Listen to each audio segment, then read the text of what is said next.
Creemos que enseñan las Escrituras que existe el gobierno civil por disposición divina para los intereses y el buen orden de la sociedad humana. Entonces eso es lo que nosotros creemos.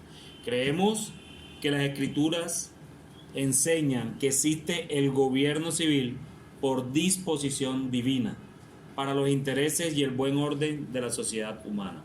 Es decir, en resumidas cuentas, lo que creemos es que Dios establece los gobiernos en cada país. Desde el Antiguo Testamento eso se podía ver. Yo coloco o quito y pongo reyes, ¿cierto? Dice el Señor. Asimismo creemos nosotros como iglesia que existe entonces el gobierno civil por disposición divina para los intereses y el buen orden de la sociedad humana. ¿Quién lee por favor Romanos capítulo 13 versículos del 1 al 7? Romanos 13 del 1 al 7. Sométase toda persona a las autoridades superiores, porque no hay autoridad sino de parte de Dios, y las que hay por Dios han sido establecidas. De modo que quien se opone a la autoridad o a lo establecido por Dios resiste, y los que resisten acarrean condenación para sí mismos, porque los magistrados no están para infundir temor al que hace el bien, sino al malo. ¿Quieres pues no temer la autoridad? Haz lo bueno y tendrás alabanza de ella, porque es servidor de Dios para tu bien. Pero si haces lo malo, teme, porque no en vano lleva la espada, pues es servidor de Dios, vengador para castigar al que hace lo malo, por lo cual es necesario estarles sujetos, no solamente por razón de castigo, sino también por causa de la conciencia, pues por esto pagáis también los tributos, porque son servidores de Dios que atienden continuamente a esto mismo. Pagad a todo lo que debáis, al que tributo, tributo, al que impuesto, impuesto, al que respeto, respeto, al que honra, honra. Vemos en este texto varias veces repetido el tema de que son servidores de Dios, son dados por Dios. Y fíjate cómo comienza este texto: sométase toda persona a las autoridades superiores. O sea, todos nosotros como creyentes, Pablo le escribió a los romanos que deberíamos someternos a las autoridades superiores. ¿Y quiénes son las autoridades superiores? Todo aquel que está ejerciendo un puesto de autoridad. Llámese presidente, llámense congreso, llámense alcaldes, llámense gobernadores, llámense autoridades de fuerzas militares incluso, o incluso fuerza pública como la Policía Nacional. Todos ellos son autoridad para nosotros. ¿Y qué sigue diciendo el texto? Porque no hay autoridad sino de parte de Dios. O sea que no hay una autoridad puesta sobre nosotros que no venga de Dios. Todas las autoridades que están por encima de nosotros provienen de Dios. Y las que hay, sigue diciendo Romanos, por Dios han sido establecidas. Entonces yo creo que es claro el tema de que todo el gobierno civil está puesto allí por disposición divina. De modo, sigue diciendo el texto, que quien se opone a la autoridad, a lo establecido por Dios, resiste. Entonces no solo estamos llamados a obedecer y a someternos a esa autoridad, sino que también sigue diciendo el texto que todo aquel que se opone a la autoridad se está oponiendo ¿a quién? Al mismo Dios, ¿cierto? Y los que resisten acarrean condenación para sí mismos, porque los magistrados, y mira que empieza a mencionar quiénes son esas autoridades, dice: los magistrados no están para infundir temor al que hace el bien, sino al malo. Para eso Dios los estableció a ellos, para el orden, digamos que el orden de la sociedad humana. Y los magistrados y todos aquellos que ejercen autoridad no están sino para castigar al malo. Entonces, hermanos, si nosotros no hacemos nada malo, ¿por qué no someternos? ¿Cierto? Sigue diciendo: ¿quieres pues no temer la autoridad? Haz lo bueno, es lo que dice Pablo, dice. No temas a la autoridad, no tienes por qué temerlo. ¿Quieres no temer? Entonces haz lo bueno y tendrás alabanza de ella, porque es servidor de Dios para tu bien. Pero si haces lo malo, Teme, porque no en vano lleva la espada. Y fíjense que Dios le dio al gobierno civil la espada, ¿cierto? A hombres que muy probablemente muchos son impíos, y le da la espada para castigar al que hace lo malo. Pero ¿qué nos ha dado a nosotros Dios? Nos dio otra espada, solo que de dos filos, que es la palabra de Dios. Esa es nuestra arma. Esa es nuestra arma. Pero si a diferencia de nosotros, al Estado le dio la espada para hacer ¿qué? Justicia. El Estado está para impartir justicia. Y podemos aquí sacar muchísimos ejemplos de tantas injusticias que comete el mismo gobierno, ¿cierto? Eso para nadie es un secreto, no solo aquí a nivel local, sino también a nivel mundial. Todas las injusticias que los gobiernos pueden estar cometiendo. Pero hermanos, el Señor nos dice que nos sometamos a Él, a ellos. Porque dice incluso, porque es servidor de Dios para tu bien, pero si hace lo malo teme, porque no en vano lleva la espada, pues es servidor de Dios. Y vuelve y recalca, es servidor de Dios. Ese que tiene la espada es servidor mío, ¿cierto? Vengador para castigar al que hace lo malo, por lo cual es necesario estarle sujetos, no solamente por razón del castigo, sino también por causa de la conciencia, hermano. Y esto que quede claro, nosotros no nos sujetamos al Estado o al gobierno por miedo. Nosotros no podemos tener miedo de las cosas.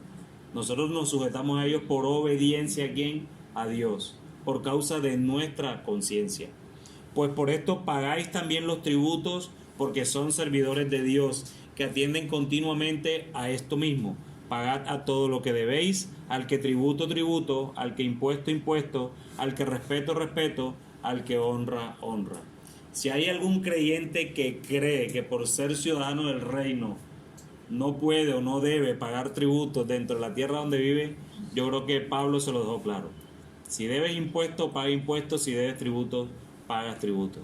Y no solo eso, Pablo a través de las demás cartas, cuando habla del gozo, a veces nos cuesta en estos temas de impositivos hacerlo con gozo. Ay, ya tengo que pagar mis impuestos.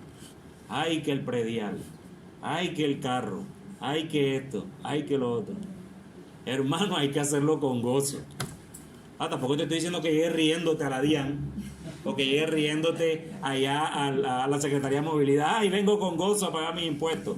No se trata de eso, se trata de un gozo en el alma, de que tú lo haces por obediencia y porque sabes que al Señor, a tu Señor, a mi Señor les agrada todas estas cosas. Entonces, hermanos, creemos entonces que enseña las Escrituras que existe el gobierno civil por disposición divina para los intereses y el buen orden de la sociedad. Pero no solo hasta ahí, porque no solo está puesto por Dios, sino que Dios también nos manda a nosotros como creyentes a orar por ellos. Sigue diciendo el texto, la segunda parte, y que por los magistrados debemos orar, honrándolos en conciencia y obedeciéndoles. Por los magistrados, entonces no solo están allí, sino que debemos orar y honrándolos en conciencia y obedeciéndoles. Mi hermano, y aquí la Biblia no te está diciendo de que esto dependa del partido político que tú tienes a nivel personal. Aquí la Biblia lo que está diciendo es que por los magistrados hay que orar, sea del partido que tenga que ser. Yo no sé cuál es tu posición política aquí, no tengo ni idea, tampoco realmente me interesa mucho. A mí lo que me interesa es que proclames el Evangelio. Y aquí está diciendo, y lo digo con conocimiento de causa porque en estos últimos años con todos estos temas políticos, entonces veo creyentes que no oran porque es que no, ese no es de mi partido. No, aquí no está diciendo Pablo eso. Pablo le está diciendo, aquí no está diciendo nuestra confesión eso. Estamos diciendo que por los magistrados debemos orar, honrándolos en conciencia y obedeciéndoles. Y esto está sustentado en las Escrituras. ¿Quién lee, por favor, Mateo capítulo 22, 21, ¿verdad?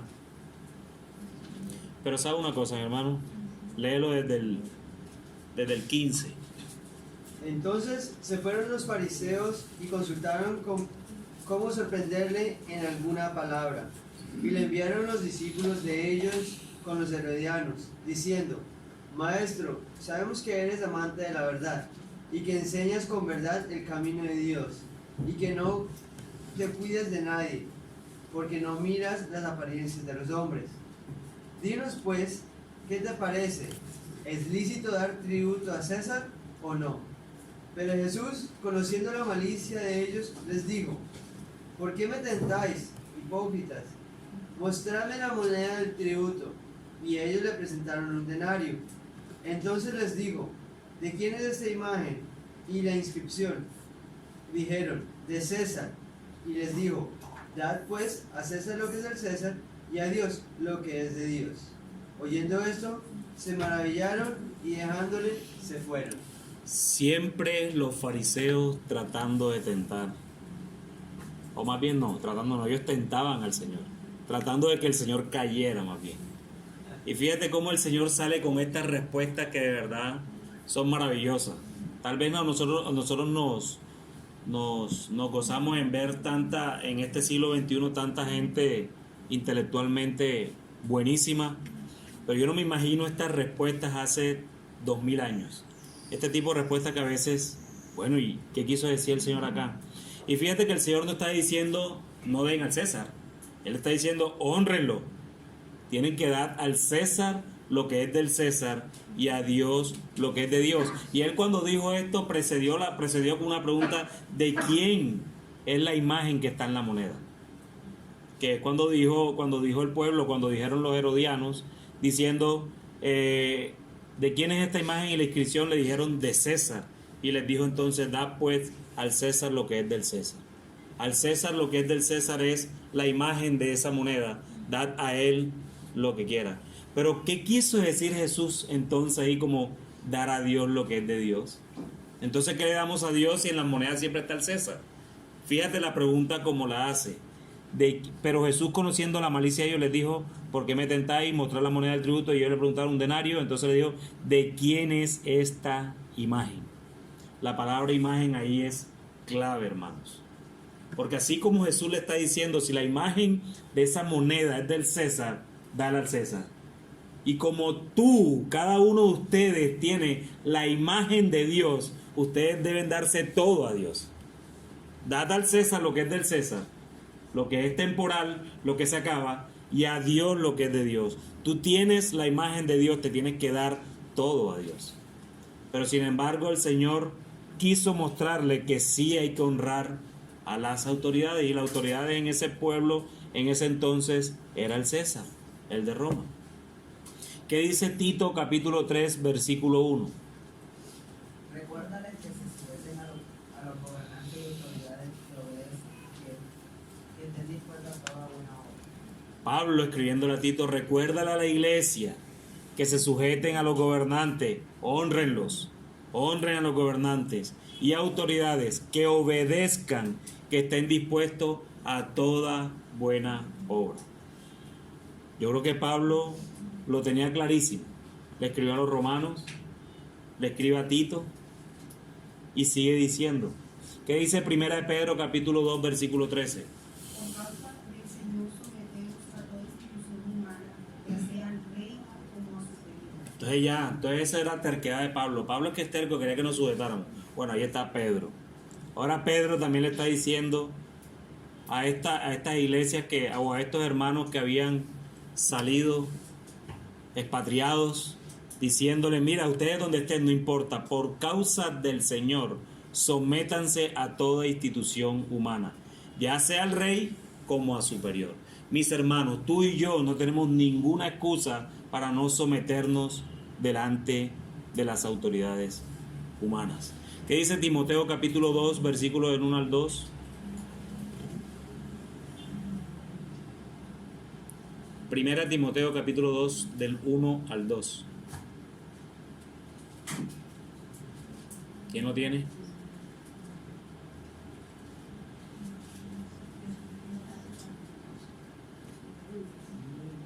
Yo tengo, ¿es del 1 al 8? No, del 1 al 2. No, entonces no es. Pero es... Es ese, pero me dice acá que del 1 al 8. No, léelo del 1 al 2. Exhorto ante todo a que se hagan rogativas, oraciones, peticiones y acciones de gracias por todos los hombres, por los reyes y por todos los que están en eminencia, para que vivamos quieta y reposadamente en toda piedad y honestidad. Pablo nuevamente. Pablo le dice a los romanos: sométanse. sujétense. Pedro le dice a los expatriados, sujétense, sométanse. Y ahora Pablo le dice también a Tito, dile a la iglesia que se sujete. Y a Timoteo le está diciendo, oren por esos que están en eminencia. Oren por aquellos que los están gobernando, sean reyes o no. Y Pablo no está condicionando la oración tuya y de este pueblo en particular, no está condicionando a la posición que tengas acerca de, o que si estás de acuerdo con las políticas o no de. Pablo simplemente está diciendo, oren. ¿Y cuál es el propósito de la oración nuestra por las autoridades? El mismo Pablo lo dice allí, para que puedan vivir, ¿qué? Quieta y reposadamente. Mis hermanos, hoy en día nosotros necesitamos orar igual por ellos, para poder vivir quieta y reposadamente. Hay países en los que los cristianos han sido perseguidos. Tal vez nosotros no nos persiguen para matarnos, pero sí nos están persiguiendo con un montón de leyes que están sacando hoy en día. Por ahí está sonando la del aborto, despenalizar el aborto. ¡Qué crueldad! Eso es una crueldad. Y eso es persecución. Pero nosotros debemos orar por esos que están en eminencia, por aquellos que nos están gobernando, para que el Señor obre en sus corazones, en su gracia común, y pueda quitar todo ese tipo de leyes que son totalmente ateas y anticristianas. Pero ustedes me podrán decir, mi hermano, pues tú nada más te has dedicado a decirme, sométete a la autoridad, sométete a la autoridad. ¿Y qué pasa en ese caso que acabé de decir, cuando esa autoridad a mí me dice, ven acá, ¿sabes qué? Si ya tú tienes un hijo, como lo que pasa en China o en el Oriente, si ya tú tienes un hijo, no puedes tener el segundo. Si tu esposa queda embarazada, tiene que abortar. Y es una orden legal. Entonces, ¿me tengo que someter a ello? ¿O me tengo que someter quizás a no poder predicar la palabra de Dios? Si el gobierno, como en muchos gobiernos, hoy por hoy, lo están haciendo. Nosotros creemos entonces que salvo, que es la tercera parte, salvo en cosas que sean opuestas a la voluntad de nuestro Señor Jesucristo. Mis hermanos, yo no estoy llamando al pueblo a rebeldía. Yo lo que estoy diciendo es que cualquier cosa que ese gobierno civil haga que no vaya conforme a la voluntad de Dios, o mejor aún, peor aún, que vaya en contra de la voluntad de Dios, cualquier norma, ley o incluso cualquier castigo que quieran poner por ello, si no la cumples, nos tenemos que levantar y obedientemente desobedecer el gobierno civil. Obedientemente desobedecer al gobierno civil, porque están haciendo cosas en contra de la voluntad de Dios y nosotros creemos en ello también. ¿Qué dice Hechos capítulo 5 versículos del 27 al 29?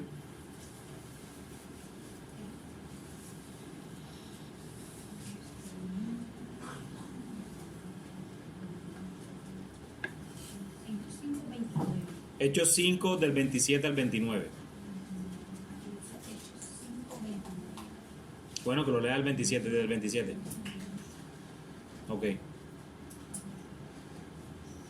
Cuando los trajeron, los presentaron en el concilio y el sumo sacerdote les preguntó, diciendo, ¿no os mandamos estrictamente que no enseñáis en ese nombre?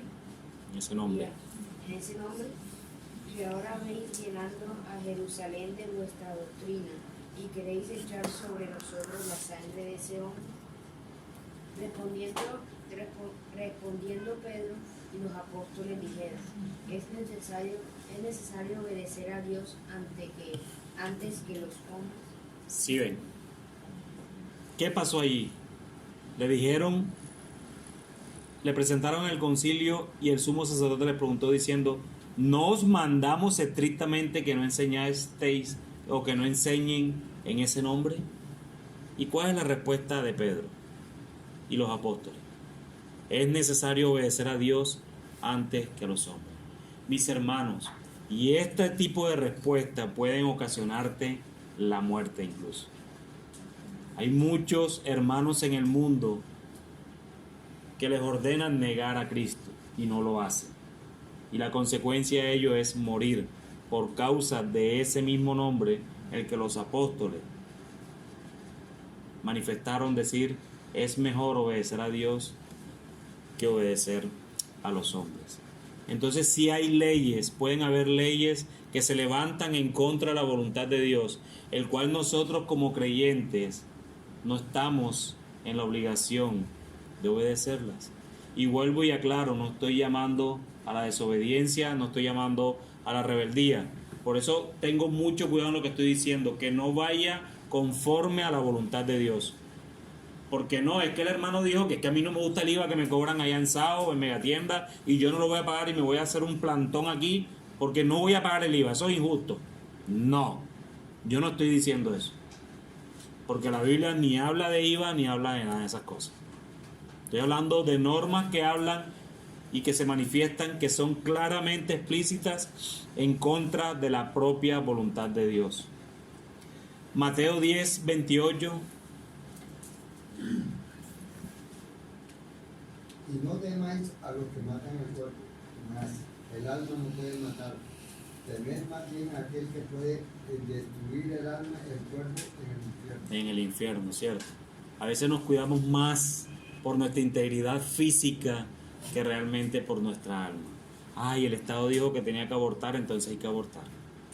Hay que abortar porque si no nos castigan o vamos presos. No, hermano. No te preocupes por eso. Preocúpate por aquel que puede destruir tu alma y el cuerpo en el infierno. ¿Qué dice Daniel capítulo 3 versículos del 15 al 18? Ahora pues estáis dispuestos para que al oír el son de la bocina, de la flauta, del tamboril, del arpa, del salterio, de la zampoña y de todo instrumento de música, os postréis y adoréis la estatua que he hecho, porque si no la adoraréis en la misma hora seréis echados en medio de un fuego ardiendo. ¿Y qué Dios será aquel que os libre de mis manos? Sadrach, Mesach y Abednego respondieron al rey Nabucodonosor diciendo, no es necesario que respondamos sobre este asunto. Y he aquí nuestro Dios, a quien servimos, puede librarnos del horno de fuego ardiendo, y de tu mano, oh rey, nos librará. Y si no, sepas, oh rey, que no serviremos a tus dioses, ni tampoco adoraremos la estatua que has levantado. Si hay una fe que imitar, es la de Sadrach, Mesach y Abednego. Increíble, ¿no? Increíble que estando en ese pueblo le dicen, ahora que suene la flauta y todo lo que tiene que sonar, tienes que adorar al Dios que yo adoro. Eso le dijo el rey Nabucodonosor a estos tres. Y ellos que dijeron, se levantaron y dijeron, no lo hacemos. Entonces van para el horno de fuego. Sabemos que nuestro Dios nos librará de allí. Ustedes conocen el resto de la historia. Y lo mismo ocurre con Daniel cuando incluso Ya vamos para allá. spoiler. Spoiler. ¿Te gusta un spoiler, mi hermano? Estás viendo mucha película. Sadrach, Mesach y Abednego respondieron al rey y dijeron no. Y el rey lo que dijo, bueno, échenlos al horno. Han prendido los hornos y estos tres allá caminaban junto con otro hombre. ¿Y eso qué ocasionó? De que Nabucodonosor adorara a Dios. Increíble. A veces por tu fe y la mía, mis hermanos, muchos pueden llegar también a la fe. Son los instrumentos que el Señor usa. Son los instrumentos que el Señor usa. Daniel capítulo 6, 7 y luego el 10. Ahora sí, el spoiler de Wanky. Todos los gobernadores del reino, magistrados, sátrapas, príncipes y capitanes han acordado por consejo que promulgues un edicto real y lo confirmen. Que cualquiera que en el espacio de 30 días demanda petición de cualquier dios u hombre fuera de ti, oh rey, sea echado en el pozo de los leones. Pero de ahí, Versículo 10. páralo ahí. Miren, increíble esto. Porque cualquiera de nosotros, y me incluyo, en estos tiempos podría decir, pero oye, son nada más 30 días, quedémonos callados. ¿cierto? Quedémonos callados. 30 días, el día 31, otra vez salimos y proclamamos al Dios que creemos, a todas las calles y a todos lados. Porque el rey solo dijo 30 días. Señor, tú me perdonas por ello. ¿Pero qué hizo Daniel? Versículo 10.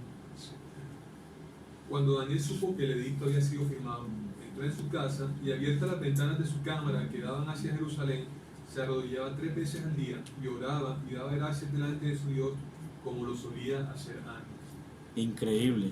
No le importó el edicto del rey. Lo primero que hizo cuando dijeron que no adoraran a nadie, lo primero que hizo Daniel fue ir y adorar. ¿Y cuál era la consecuencia si hacían algo de ello? Juanqui, tú que diste el spoiler, ¿a dónde iba a ser echado Daniel? A la fosa de los leones. La pena de muerte. ¿Y lo echaron? Lo echaron.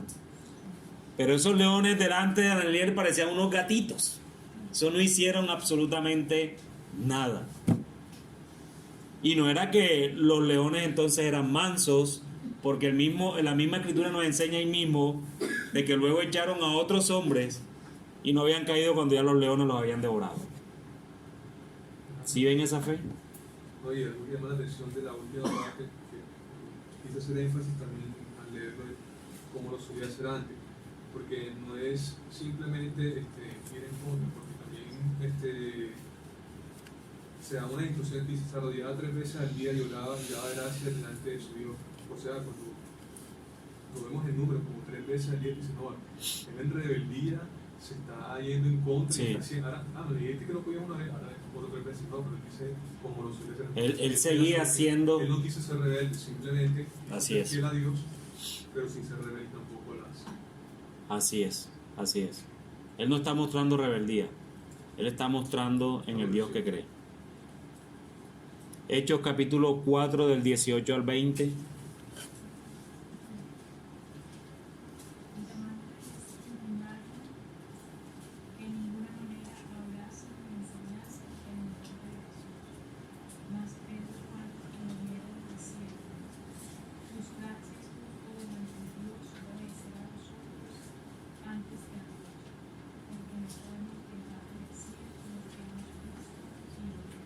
Es el mismo caso de Daniel, solo que ya en el Nuevo Testamento. Los apóstoles ya venían predicando. Ellos no predicaron por causa de rebeldía. Ellos predicaron porque fue el mandato que su Señor les dio: ir y hacer discípulos. Y acá a todos estos le han puesto trabas. Y ellos lo que dicen: juzguen ustedes si es mejor obedecerte a ti o obedecer a Dios. Nosotros seguiremos. No podemos dejar de decir lo que hemos visto y lo que hemos oído. Mis hermanos, les aclaro nuevamente, no es un llamado a la rebeldía, es un llamado a ustedes vivir como creyentes, y vivir como creyentes a pesar del gobierno civil, a pesar de las leyes que ese gobierno quiera imputar en contra de la voluntad de Dios. No es que nos vamos a volver ahora más creyentes cuando sentimos la norma encima, no, nosotros debemos vivir como hemos vivido como creyentes. Es así. Y dice la última parte de nuestra confesión, para enlazarla con la parte anterior, dice: salvo en cosas que sean opuestas a la voluntad de ¿qué? De nuestro Señor Jesucristo. ¿Y quién es nuestro Señor Jesucristo? Único dueño de la conciencia y príncipe de los reyes de la tierra. Nuestra conciencia tiene que ser llena de Cristo. Nuestra alma tiene que ser llena de Cristo. Nuestro corazón tiene que ser lleno de Cristo. Nuestras acciones deben ser llenas de Cristo. Nuestros pensamientos llenos de Cristo, que es el único dueño de la conciencia y príncipe de los reyes de la tierra. Y no está por demás ese príncipe de los reyes de la tierra, porque sobre cualquier gobierno civil está el rey de reyes. Él los puso, Él los controla, Él los maneja. ¿Qué dice Mateo capítulo 23, versículo 10? Y dejéis los llamen preceptores, porque uno es vuestro preceptor, Cristo. Ni seáis llamados maestros, porque solo uno es el Maestro. Salmo capítulo 72, versículo 11. Todos los reyes se postrarán delante de él, todas las naciones le servirán. Miren esa hermosura de texto. Qué texto tan hermoso. Sométete a tu autoridad civil. Pero es porque el que es autoridad de ellos te pidió o te mandó a que te sometieras. Porque todos los reyes se postrarán delante de él. Todos los reyes de la tierra. Hermanos, todos, buenos o malos, como lo quieran llamar. Todos, de derecha, de izquierda, de centro, todos se postrarán delante del rey. Y ese debe ser nuestro partido político, el de arriba, el cristianismo. ¿Cuál es tu política económica? El cristianismo. ¿Cuál es tu política social? El cristianismo. ¿Cuál es tu política? El cristianismo. Nosotros somos embajadores del reino, de ese reino que estamos estudiando también en el Sermón del Monte. Los bienaventurados de ese reino. Y todos los reyes, hermanos, todos los reyes, malos, buenos, regulares, feos, bonitos, cualquiera y como quiera, se postrarán delante de él. No habrá ninguno que no. ¿Qué dice el Salmos capítulo 2? Porque se sublevan las naciones y en vano conspiran los pueblos. Los reyes de la tierra se rebelan, los gobernantes se confabulan contra el Señor y contra su ungido, y dicen: hagamos pedazos sus cadenas, librémonos de su yugo. El Rey de los cielos se ríe, el Señor se burla de ellos, en su enojo los reprende, en su furor los intimida y dice: he establecido a mi Rey sobre Sión, mi santo monte. Yo proclamaré el decreto del Señor. Tú eres mi hijo, me ha dicho, hoy mismo te he engendrado. Pídeme y como herencia te entregaré las naciones. Tuyos serán los confines de la tierra. Lo gobernarás con puño de hierro, las harás pedazos como a vasijas de barro. Ustedes, los reyes, sean prudentes. Déjense enseñar, gobernantes de la tierra. Sirvan al Señor con temblor, ríndanle alabanza.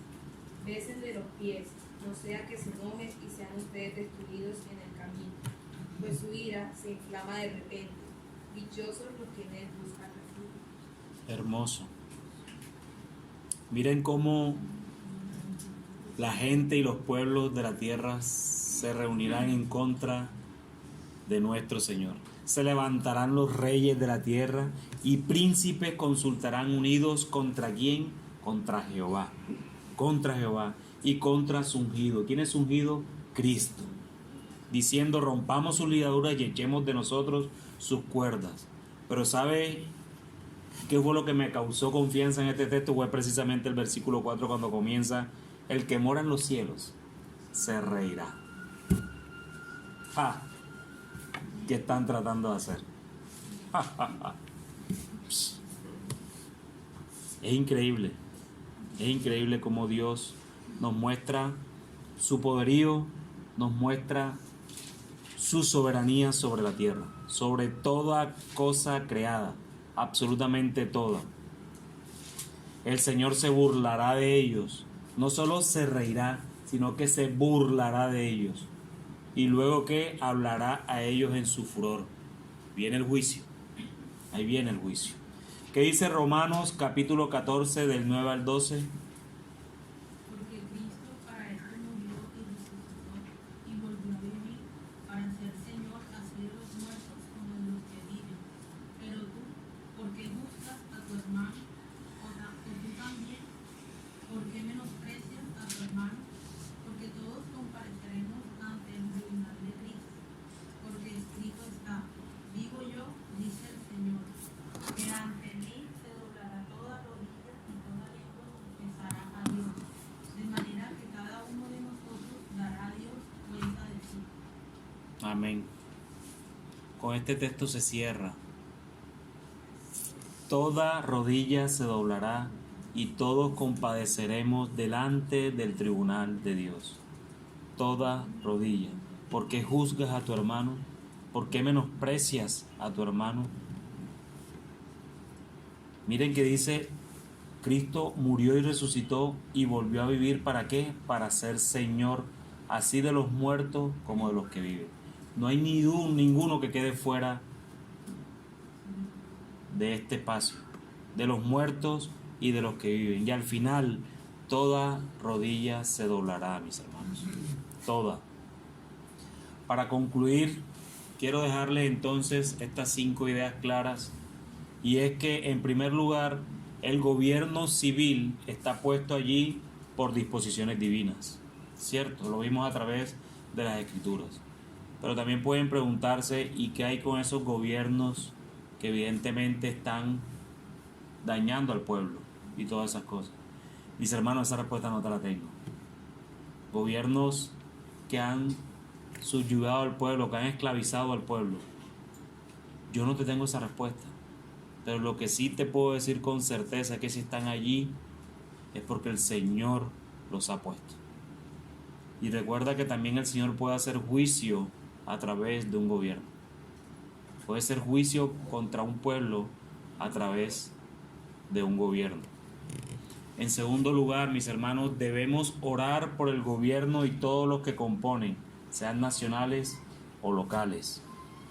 En tercer lugar, debemos obedecerles conforme a las disposiciones legales que crean a través de todas las leyes. En cuarto lugar, dicha obediencia está sujeta hasta que nos manden a hacer algo en contra de la voluntad de Dios. Y en último lugar, Jesucristo es el único que debe gobernar nuestras conciencias. No hay estado que pueda gobernar tu conciencia, hermano.